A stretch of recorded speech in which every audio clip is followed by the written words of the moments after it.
les vies chantent. Bonjour à tous et bienvenue dans votre émission L'Agit de Dieu. Émission qui raconte les bienfaits de Dieu dans notre vie de tous les jours.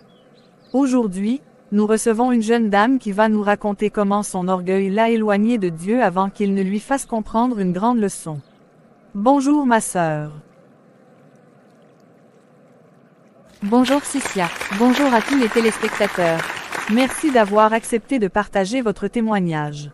Présentez-vous à nos téléspectateurs. Je m'appelle Myriam, je suis originaire d'un village de planteurs. Mes parents étaient des cultivateurs, nous n'étions pas riches, mais nous vivions correctement. Très tôt, j'ai montré des capacités exceptionnelles à l'école. Que voulez-vous dire par là? Depuis le cours préparatoire, j'étais toujours la première de ma classe. Chaque année, je remportais les prix d'excellence. Mes enseignants me félicitaient constamment. Mes parents étaient fiers de moi et tout le village parlait de mes résultats. Et cela a commencé à influencer votre caractère. Oui, plus les années passaient, plus je devenais arrogante. Je pensais être meilleure que tout le monde. Quand un élève avait de mauvaises notes, je me moquais de lui. Quand une camarade ne comprenait pas une leçon, je refusais souvent de l'aider. Vous n'aviez donc aucune humilité? Malheureusement non, je croyais que mon intelligence venait uniquement de moi. Je ne remerciais même pas Dieu. Dans ma tête, j'étais la plus belle, la plus intelligente et la plus brillante.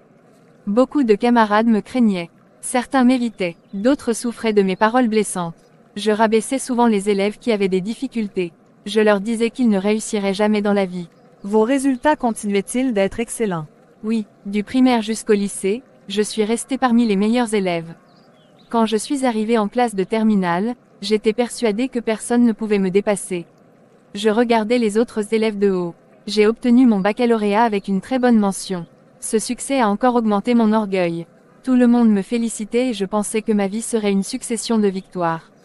Vous étiez donc convaincu que rien ne pouvait vous arriver? Exactement, je croyais que j'étais au-dessus des autres. Je ne savais pas que Dieu allait bientôt me montrer que sans lui, personne n'est grand. La Bible déclare dans Jacques 4 verset 6, « Dieu résiste aux orgueilleux, mais il fait grâce aux humbles. » Je suis entrée à l'université avec beaucoup d'assurance. Mais cette assurance était devenue de l'arrogance. Pour moi, j'étais belle, intelligente, travailleuse, donc je n'avais rien à craindre.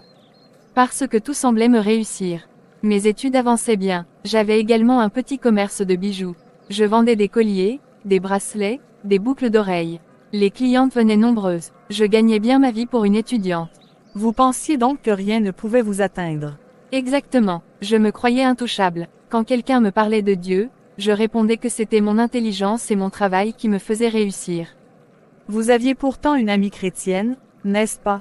Oui, elle s'appelait Éléonore. Nous nous étions rencontrés en classe de 6e. Malgré nos différences religieuses, nous étions devenus très proches. Elle était chrétienne et moi musulmane. Comment était Éléonore? C'était une jeune fille très douce. Elle priait beaucoup, même quand nous étions au collège, elle parlait souvent de Dieu. Elle aidait les autres et ne faisait de mal à personne. C'était une jeune fille très douce. Elle priait beaucoup, même quand nous étions au collège, elle parlait souvent de Dieu. Elle aidait les autres et ne faisait de mal à personne, oui. Après le bac, nos chemins ont commencé à se séparer. Moi, j'avais réussi mon examen et j'étais à l'université. Éléonore, elle, n'avait pas obtenu le baccalauréat.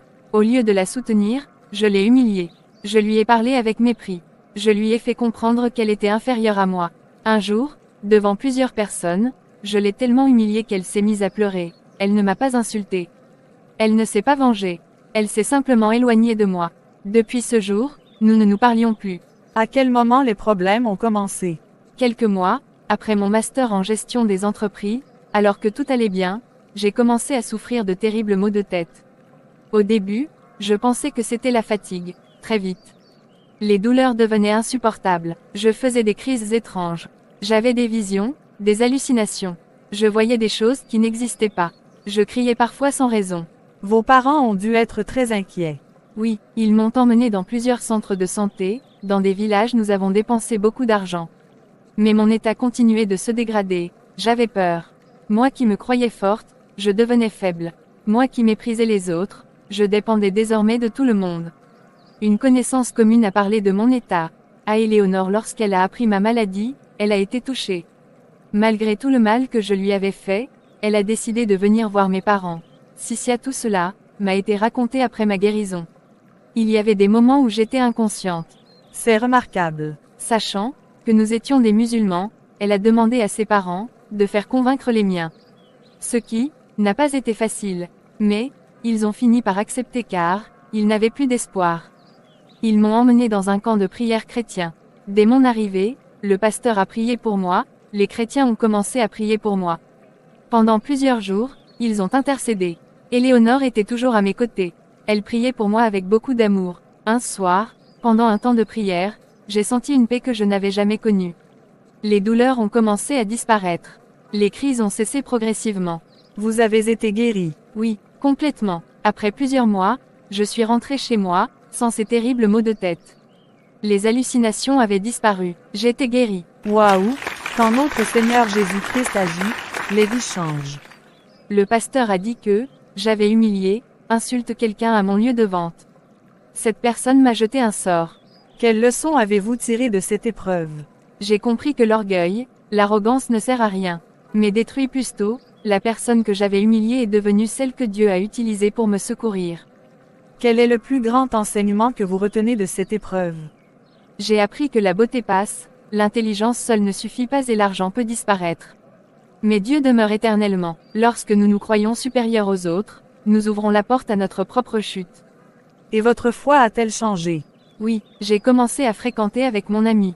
Peu à peu, j'ai donné ma vie à Jésus-Christ. Vos parents ont-ils accepté ce choix? Ce fut difficile au début, mais lorsqu'ils ont vu mon changement de comportement, ils ont compris que Dieu avait fait quelque chose de grand dans ma vie. Aujourd'hui, ils respectent mon choix et nous vivons dans la paix.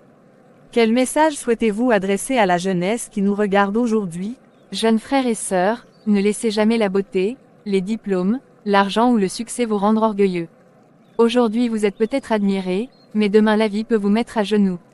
Merci beaucoup Myriam pour ce témoignage puissant. Chers téléspectateurs, souvenons-nous que personne n'est trop grand pour tomber et personne n'est trop perdu pour être sauvé par Dieu.